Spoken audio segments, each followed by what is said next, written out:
All right, good morning, welcome in. If you can come in and grab your seat, top off that coffee. We're gonna get things, oh wow, you guys are good listeners. Look at that, I just started talking and people sat down and actually got, some of us. My boss doesn't listen. He doesn't have to, he's my boss, right? So he can do what he wants. Oh man, look at that. Jeez Louise, bosses just don't like listening to people apparently. Hey, well, good morning everybody. Glad to see you. Excited to be here today, really excited to be here. If you don't know me, my name is John Torres. I work with City Ministry Network. I'm actually thank you. I am the program manager for the Latino Leadership Initiative, which we'll talk a little bit about. Thank you. Man, I got one fan. We'll talk about that a little later. Hey, I want to just kind of talk about Catalyst, what it looks like. I got some new faces in here. That's awesome. So Catalyst is a place for community conversation and connection. It's a safe place. We try to make it a safe place for people to explore issues faced in their community. And then we also want diverse people. We have diverse people in the room that have different perspectives and that choose to work together for the benefit of our community. So thank you for being here. We're excited to have you. One of our hopes, or a couple of our hopes, are for you to connect, build trust, and work together for the impact of our community, which a lot of you already do. And now if you are on social media, the Face, the Gram, MySpace, I don't know, whatever's out there. I don't do a lot of social media. I think there was one called Moco Space at one point. I don't know if you guys remember that. Anybody? No? Okay, we'll leave that one alone. Anyways, if you're on those social medias, check in, say hello, let everybody know where you're at. Ooh, what is it? The other one? What's the other one? Yeah, Instagram. There's another one, a business one. What's the business one? LinkedIn. There you go. Check in on LinkedIn. Can you do that? Is that a thing? All right. Cool, do that. All right, on your tables, sorry, I get a little squirrely sometimes. On the tables, there's sign-in sheets. So if you haven't been here before, if you could fill those out, put your name, your email, we'd love to let you know when the next one is and let you know what's happening with what we're doing. We do cool stuff, I promise, so you want to be on that list. We do actually the coolest stuff, just saying. All right. So, and I'd also like to highlight one of our sponsors. So we have we have a bunch of sponsors, but today we're going to highlight Community West Bank. And so the Community West Bank, their mission, oh, look at that, a fan of the bank. Community West Bank's mission is to partner with individuals and businesses of every type and size in order to provide financial strength, exceptional service, and a deep commitment to our community. So thank you, Community West, for your support. We've got some other supporters too that help us out, and so we're really grateful for them. Yeah, so thank you so much. Rolling F, Valley First Credit Union, Oak Valley Bank, they all got us. And they're great people. So I got a couple table talk questions for you. I'm a minute ahead, so I'll go quick. We've got 2 questions for you. So at your table, if you can talk about these 2 questions. What's something that was considered normal when you were younger that feels unusual today? Oh, interesting. You don't want me at your table. I don't want to share that with you. So who is someone whose leadership, it's early, guys. Come on, knock it off. Who is someone whose leadership has positively influenced your life and what made them memorable? So if you could take a few minutes to talk at your tables with each other, make sure you give each other time to share. Man, get those 2 questions in and build some relationship. Thanks. All right, if you can start wrapping up those conversations. Man, I love the buzz in the room. It's really cool to hear you guys all talking. Love it. Energy. I'm feeling it. All right. Well, I'm excited about this. Chris McPherson is our speaker today, which I'm really juiced about. I've heard him speak a couple of times, and every time he floors me. I'm going to try to be official, though, and read a bio of him. So Chris McPherson is a leadership coach, speaker, and educator, passionate about helping people discover their purpose and become the best version of themselves. After a successful career with the Walt Disney Company, where he led entertainment teams, taught leadership development, and served with the Disney Institute, he returned to his hometown of Modesto to teach theater at Downey High. Yeah, Downey. Today, Chris continues to facilitate leadership development for Disney while speaking to schools, churches, universities, and businesses, inspiring others to find their voice, grow as leaders, and make a lasting impact. He also gave us 4 fun facts. I'm going to give you one that I thought was pretty funny and a little dangerous. So when he was working for Disney, apparently he almost ran over Marie Osmond with his cart. Hey, welcome up, Chris McPherson, huh? Thanks, John. Well, thank you, everyone, for allowing me to be here today. Everyone doing well? Yeah. Awesome. I'll put this on here. That way I can get a little rowdy. Yeah. Thank you, Marvin and City Ministry Network, for allowing me to be here today. You know, excellence is never an accident. It's always the result of high intention, sincere effort, intelligent execution. It represents the wise choice of many alternatives. It's choice. It's not chance. I can tell you one of the greatest and worst moments of my leadership life in entertainment. We had just mounted the show. The show was massive. It was huge. There was thousands of people coming to the show, hundreds of performers. Things had been going great. And opening day, things started going wrong. Cast started calling in. Costumes started breaking. Technical elements started stopping. I'm the leader of this thing. I had to be excellent in everything that I do. I had to make choices. And so here's what I did. But before I share that, let's look at this thought for a second. Leaders that are great at what they do didn't fall there because they are mediocre. They constantly make intentional choices. Passion or purpose in our life, it's tied to an emotion and a deep love for a subject or activity. Agenda is the list of goals motivated by either our passion or personal preference or even ego. Passion is driven by the heart, while agenda is driven by the brain. But what can keep us from being excellent in what we do? I think many times it's our own passion that keeps us from being excellent. We are most passionate about the things that blind us sometimes. We get so narrowly focused on what we want to accomplish that it overshadows our why and others as well. You know, ever since Disneyland opened, Adventureland, one of the most popular places in the park has been Adventureland. Walt said people have been impressed and curious about the realism of the Jungle Cruise. Lifelike animals, authentic tropical setting. Imagineers created lifelike creatures that would look and sound just like the real thing. But originally, Walt wanted real animals. We're going to have real animals that roam in Adventureland. So he kept pushing his team to make it happen. You got to make this happen. You got to make this happen. You got to make this happen. But his team found it almost impossible to change his mind because they knew that live animals roaming would be dangerous for the guest. Walt wouldn't budge. So his team got them together and they described what would happen with real animals. They're like, Walt, I mean, the cost of real animals, Walt, what if the animals got loose? They would roam throughout Disneyland and they would eat the guest. So he soon decided that his ambitious approach was not feasible, safe, or practical to have live animals. So they started working on other options. They began to sketch and design replicas that were made of plastic and steel, and in action, lifelike, like the real animal. This was the early stage of audio animatronics. Although new ideas and technologies came out of this, Walt learned that his agenda overshadowed what he really wanted to accomplish.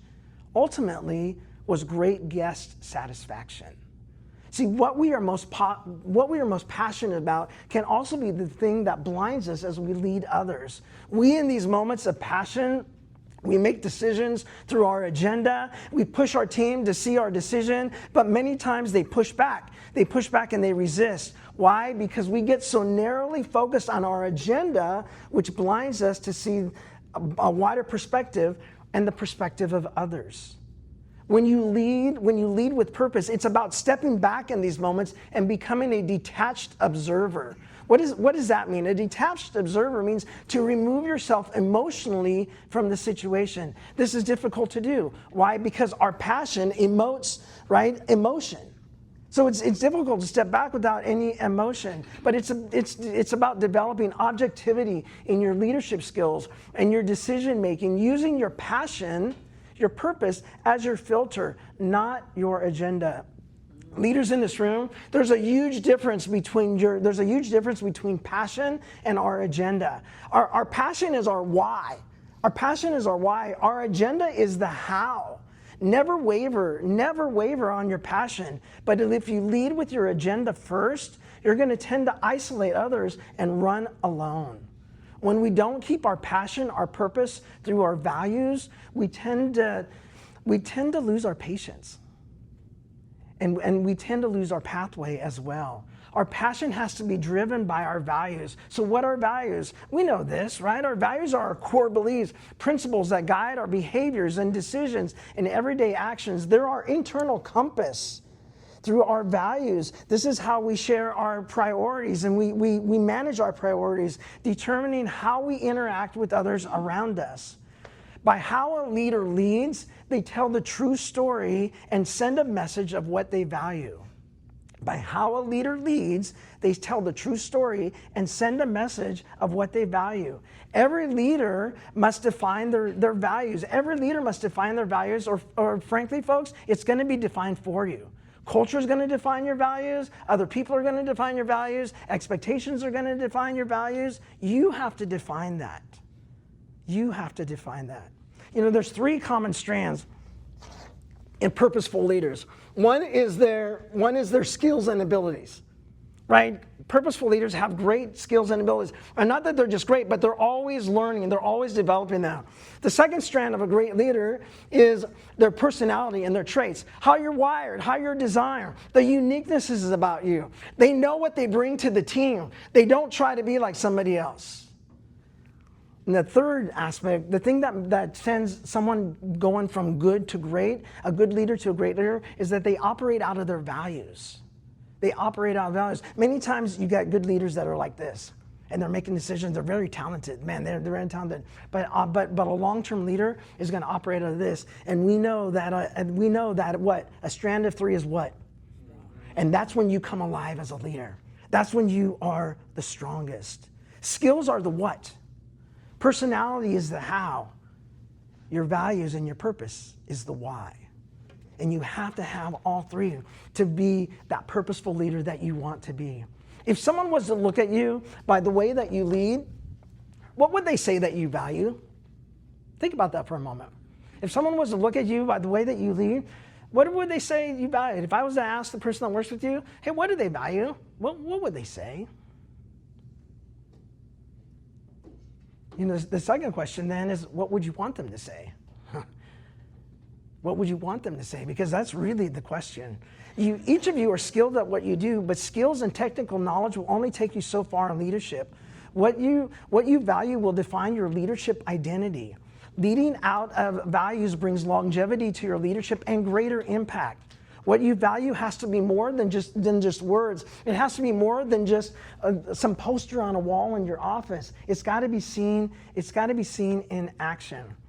As leaders, we know that relationships are moved at the speed of trust. And until trust is established, your employees won't go with you until they know you or until they trust you. I've come to realize that building trust is like your social rhythm is. I come to realize that building trust is like your social media algorithms, right? I like floral shirts. You can look up a floral shirt, like I can look up a floral shirt on social media, on Amazon, right, online, and then the next day I go back and what happens? I got hundreds of ads for floral shirts. It's crazy, right? And just like your algorithms snitch on you in your social media interest, your daily choices as a leader will snitch on you and show your true value to those that you lead and work with. Consistency over time beats intensity every time. Consistency over time beats intensity over time. As a teacher, I want to lead my students through my values and my passion, not with my agenda first. And let me tell you, it's challenging to say the least. A student of mine last year would tell me no for everything. No, I'm not going to do that. Why don't you come up? We're going to be acting. Nope, I'm not doing that. Okay, we're going to be doing an assignment. Nope, not going to be doing that. It was no for everything. And I can tell you my agenda or the process side of me as a teacher was like, just get up here and do it. Right? I just wanted to say that, just do it. I don't know what the big deal is. This is what we do, right? And I kept reminding myself of my purpose, which is to help students be the best and favorite version of themselves. I had to keep reminding myself of that, right? And it's not just about completing an assignment. It's not just about completing an assignment. There are times she would tell me no and then say, don't worry about sending me to the principal's office. I'll walk myself there. And then would walk herself there. And I'm like, wow. I spent so much time the first of the year saying you need to do this. But once I dug in to find out the why, it changed everything. The work wasn't the issue. It was the perceived result from the work. I'm going to be embarrassed. Everyone in this class is going to make fun of me. It was crazy. But once I stepped back and let my purpose go first and process second, it changed on both ends, her end and my end. And there was a connection. She wrote me this at the end of last year. Something I'm so proud of this school year is how far I came. In the beginning, I was shy and didn't want to do anything. I overcame my fear of talking in front of big crowds and people and talking to new people and teachers. She hated talking to teachers. Something I enjoyed about this class was definitely the way Mr. McPhee taught. Though I was not a big fan of talking, I overcame it because of him in this class. His class made me have so much emotions that I normally don't feel. This was one of the reasons I changed myself into a better person. It wasn't just an acting class if it changed every part of me. Folks, whew, that's a keeper, right? Folks, great leaders understand it's about purpose over process. Purpose first, process second, and the payoff will be worth it at the end. The definition of success, I looked this up, the accomplishment of aim or purpose. Leaders' ultimate success is the accomplishment of your purpose. That is ultimate success, not by the job title that you may have. What are you going to be about in life? What are we going to be in our jobs, in our family, right? Great, we can be awesome in what we do. We can be totally cool. Everyone likes me at work. But it only lasts so far. It really comes down to this. Because if you don't have this third strand, really, you're gonna climb the ladder of success. You're gonna climb the ladder of success and get to the top of the ladder of success and then look over and be like, crud, I'm on the wrong wall. And you don't want to do that. What a waste of that would be.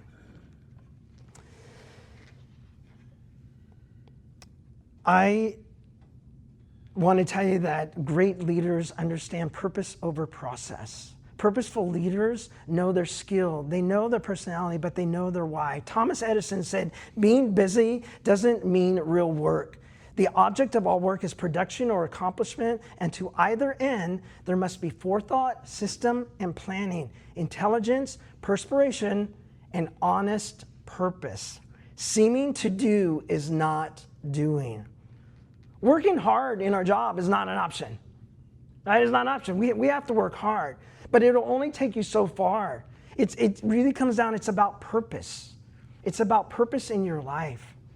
One of my favorite people to listen to is comedian Michael Jr. He describes life through the eyes of a comedian. Let me explain this. First, there's a setup, and then there's a punchline.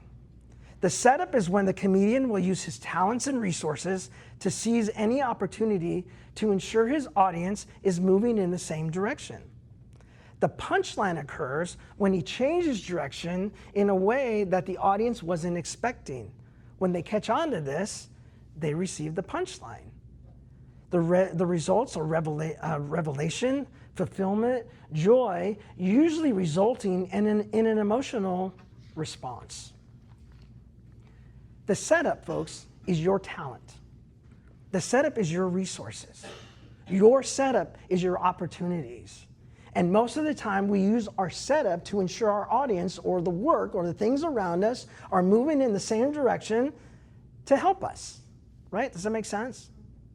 Which means that when the punchline occurs and we change directions or we do something different in such a way that they're not expecting, they receive it.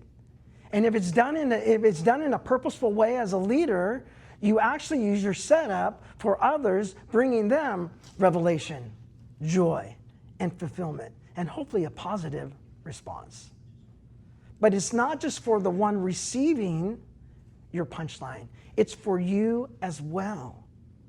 I can tell you, once I moved back to, instead of process, I moved to purpose with that student, that the punchline that I delivered to help students be their best and favorite version of themselves, that impacted me. That changed my perspective. That changed how I did things the rest of the year. It changed me completely. It's not for the one just receiving the punchline, but it's for you as well, the ones that delivering the punchline. So if I was to ask you, how many of you know your setup? I would say all of you would be able to tell me, right? It's the things you receive. Could be your house, your car, your family, your skills, your job, your degree. It's what you do. That's your setup. We all know that. But if I was to ask you the question, what's your punchline? What are you called to deliver? Because your punchline is about what you're called to deliver, your purpose. And we know in culture, it's about getting more stuff, more degrees, more everything like that. And if you only knew your setup and not your punchline, you'll make the mistake of adding more setup, which is what many people do and many leaders do, is they try to add more setup. If I could just get another degree, if I could just get another job, if I could just get another boss, if I could just be like him, if I had the skills just to be like him, if I could do it better, if I.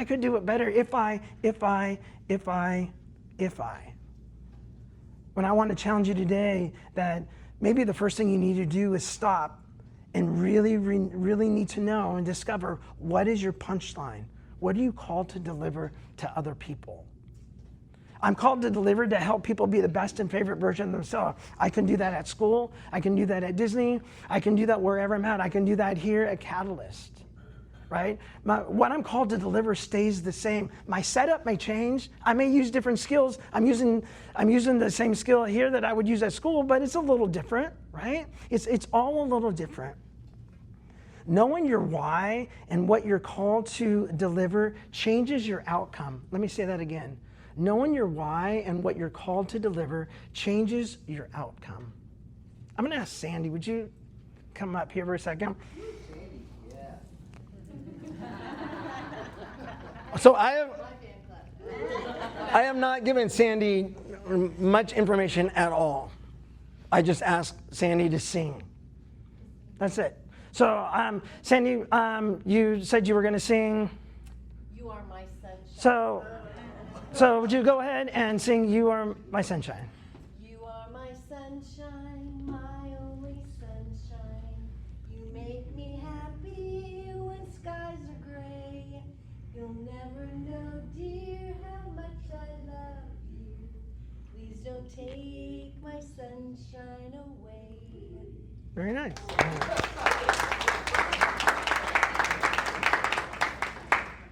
Okay. Now here's the challenge, right? We're going to change this up a little bit. We're not in this room, right? And this could be tough. I want you're going to sing the song again, please. Okay. And this time you're going to sing the song, but we're going to change purpose a little bit. Okay. You were at one of your good friends' memorial services or a close family member, and they've asked you to sing You Are My Sunshine. Okay. So with that in mind and heart, would you sing the song again? You are my sunshine, my only sunshine. You make me happy when skies are gray. You'll never know, dear, how much I love you. Please don't take my sunshine away. Different? Oh, yeah. Yes. Well, why? The tone. Purpose. Tone, facial. Very nice. Thank you. Right, it was different, right? What was interesting in the first part, people were singing along, You Are My Sunshine, was different. And then when we changed the purpose, it was different. But not only was it different, there was definitely a different emotional response. Was there a different emotional response in you? Was there a different emotional response in you? Absolutely. Folks, when you know your punchline, right, and you deliver it in such a way, it will create that emotional response. It's not just for the one that is receiving it, but it's also for the one delivering it. Knowing your why and what you're called to deliver changes your outcome. Knowing the purpose of the song causing as an emotional response for all of us, knowing and living out your why, knowing and living out your why will do the same for you in your everyday life. It's purpose over process, and the payoff will be amazing. How many people are still thinking, is anyone still thinking of the story I started telling in the beginning? Why? I think one of the reasons you're still thinking is because you only have the setup. You don't have the punchline.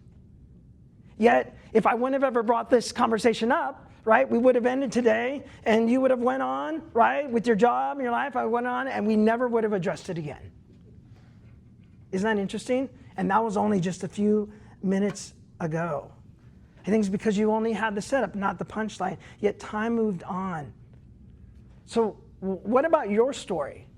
What about the life that you're living? If you only know your setup, folks, and not your punchline, you're living in a place that will ultimately be unfulfilling, and it will get old. And I know, folks, that there are some of you in this room whose story has been overwhelmingly tough. You've had setback after setback after setback. And I want to tell you today that your setback is for a greater setup. And it's like a slingshot. The farther you've been pulled away, the farther you're going to go. But it's not really the distance that you go that's important. It's what you're going to aim for, what you're going to deliver. That's what's most important. First, I can tell you, I'm quick with my mouth. Sometimes that's not always helpful. Sometimes it's helpful with students. Many times it's not, right? But my mouth was used as a weapon growing up. I was extremely negative and sarcastic, short, still am, but short. So I would have to protect myself, and my mouth was the way that I used as a weapon. And I can tell you that was a setback for me. How was it a setup? It was a setup. It was a setback because I alienated people, I tore people down.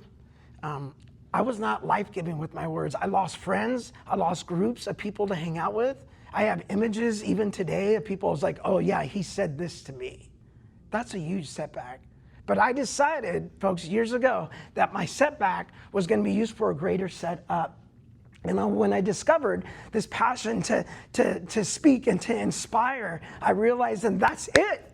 I can use this setback that I had, this gift of my mouth, in a positive way rather than a negative way to tear down. I want to be a life giver rather than a life taker.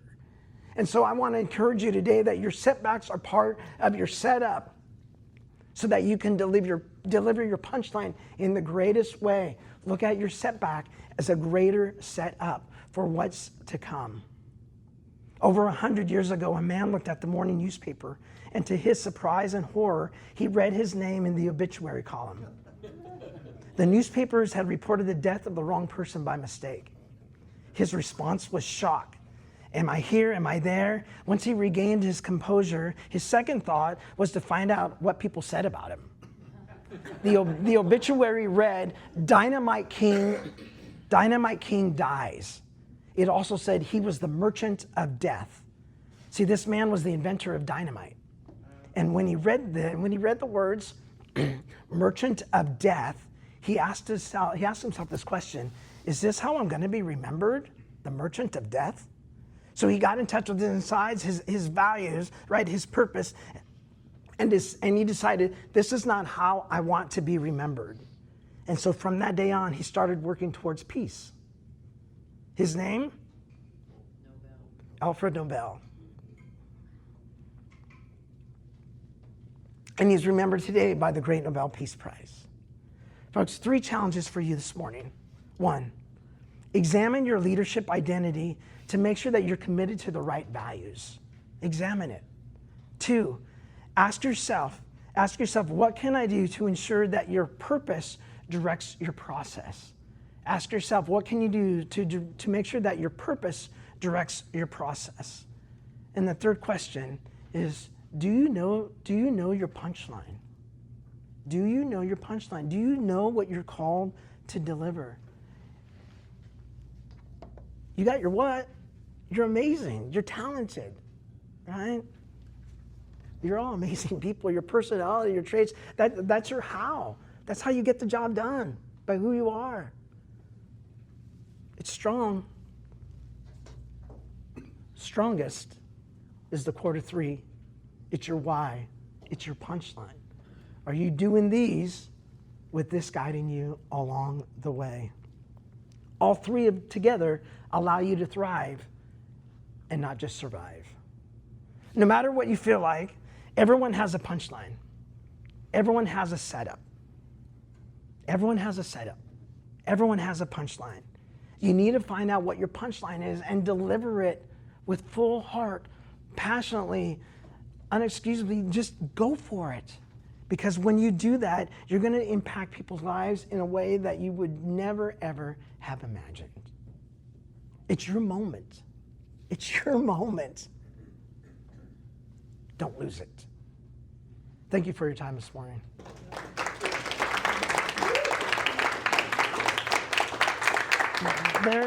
Thank you. There's a worksheet on the table that is called Leadership Identity. It just says what do you feel like your leadership identity is? What do others think it is about? And what are some areas that you need to change, just to help put some tangibleness to what we heard this morning.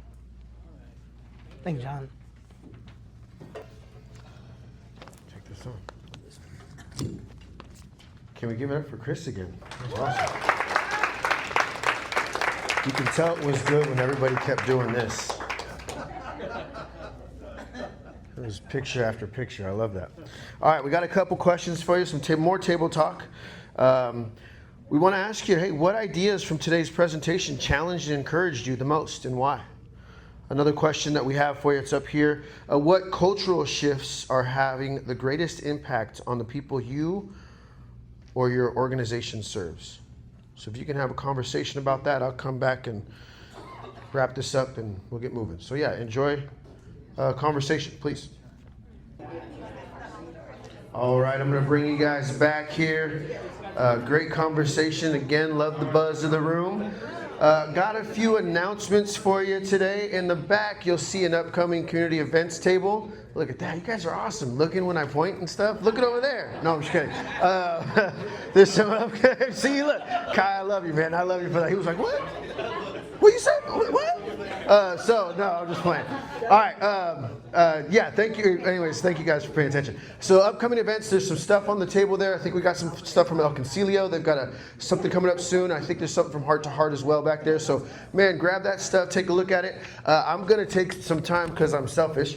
I run the Latino Leadership Initiative. We talked about that. Our graduation is happening Saturday. So this Saturday coming up, there's some invitations in the back. If you guys want to take some extras and invite people, we've got 9 amazing cohorts that are graduating. They're going to share their action plans. We have them put civically engaged action plans together. We got some mentors that have been in the room for this year. They've been past mentors. We're just really excited to celebrate our cohort this year. And so if you want to come and just cheer them on, but if you also want to hear something amazing that they're going to try to do in their community and you want to partner with them, man, I suggest you come check it out. At the end of that, we'll have charcuterie boards and wine and drinks and, well, sodas, but, you know, all that good stuff. And we're going to have a great time. So please come join us, be a part of that. That'd be awesome. And then lastly, we want to invite you to next month, we have some people coming from Digital Nest.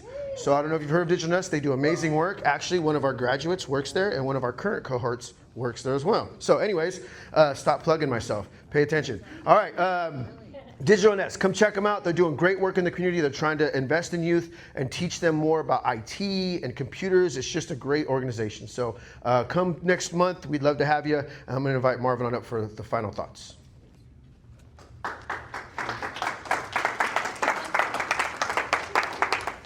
So I've known Chris and I've known each other, I don't know, 40 years.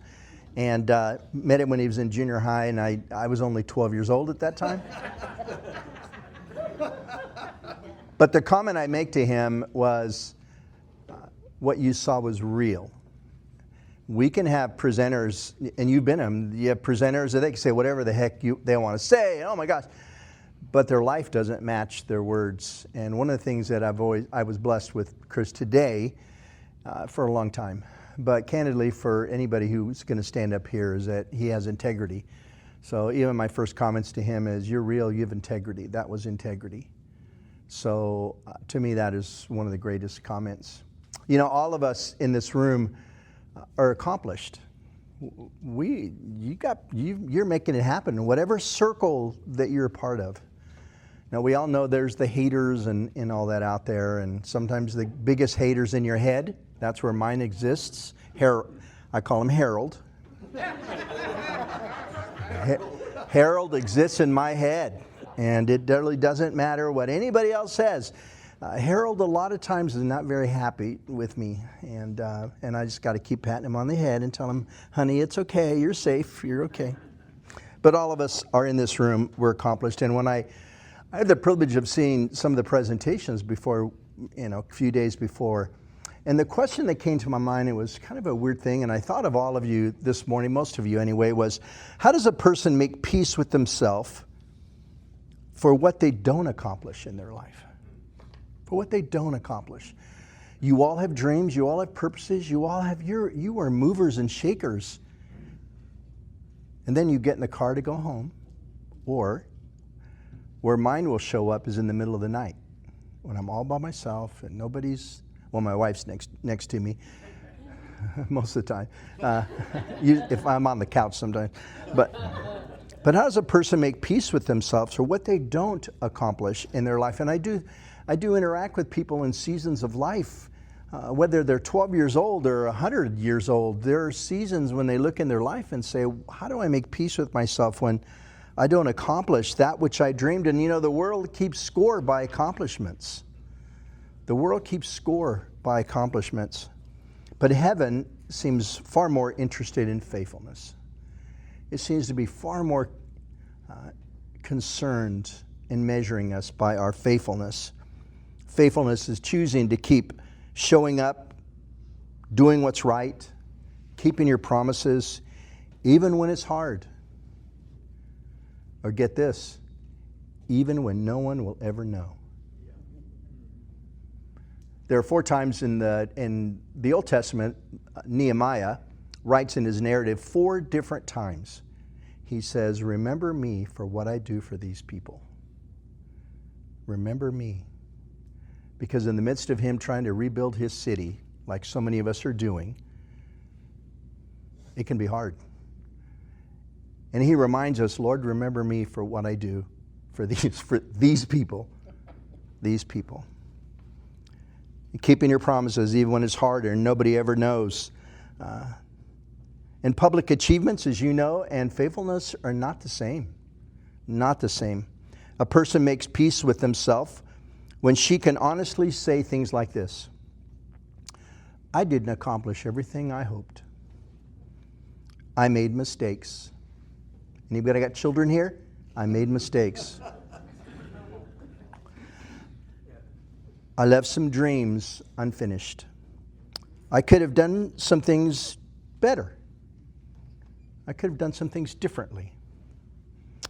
But you are faithful what God placed in your hands. You sacrificially loved the people entrusted with you, and you kept walking when you wanted to quit.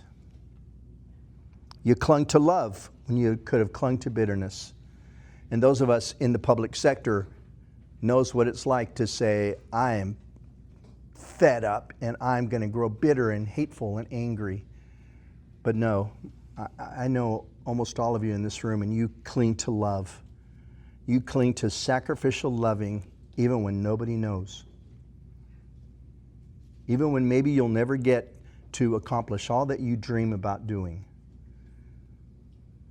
And candidly, when they don't cheer your name, you cling to it. This purposefulness that Chris talks about. And I've walked with Chris 40 years, and he and I have talked about dreams unfulfilled. Images in our head of what purpose used to be like and what we thought. But our Lord had a different idea for us. Faithfulness. Faithfulness. And I don't remember who I was talking to yesterday, but I was encouraging them in that they're doing wonderful in life, except I said this, and I did this as well for me.